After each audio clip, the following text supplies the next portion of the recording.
Everybody has a childhood classic that traumatized them, and today I'm going to be talking about Speak by Laurie Halse Anderson, published in 1999. This book follows a high school student named Melinda. She's mistreated by her former best friend, other classmates, and even some teachers.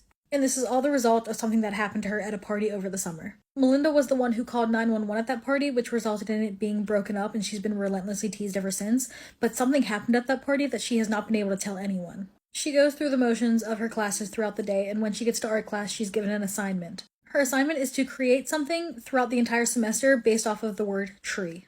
At school, she doesn't talk to anyone, and at home, she doesn't even talk to her parents, and when she's at school, she regularly hides out in a janitor's closet. When her parents realize that she's not turning in any work at school and that her grades are slipping, when they confront her about it, she doesn't say anything. She just sits there silently. Despite this, she does seem to really enjoy working on her art project. She does make one friend named Heather, but Heather's clearly not a good friend, and she's obsessed with becoming popular. And throughout the book so far, she sees a guy around school but only refers to him as it. When Christmas rolls around, her parents end up giving her art supplies because they see how interested in her project and drawing she's getting, and she's extremely touched by this, and this is actually my favorite scene in the entire book. When she's back in school, she's in class one day, and she faints thinking about what happened to her at the party. And the guy she calls it, who we learn is named Andy, starts bothering her in the hallways. Around this time, Heather ends their friendship because Melinda isn't popular, but who cares about Heather? She's a terrible friend. And one evening, she reflects on what happened to her at the party, and we learn that Andy actually SA'd her there, which is why she ended up calling the police. She learns that Andy and her former best friend Rachel are dating, and she finally works up the courage to tell Rachel what really happened.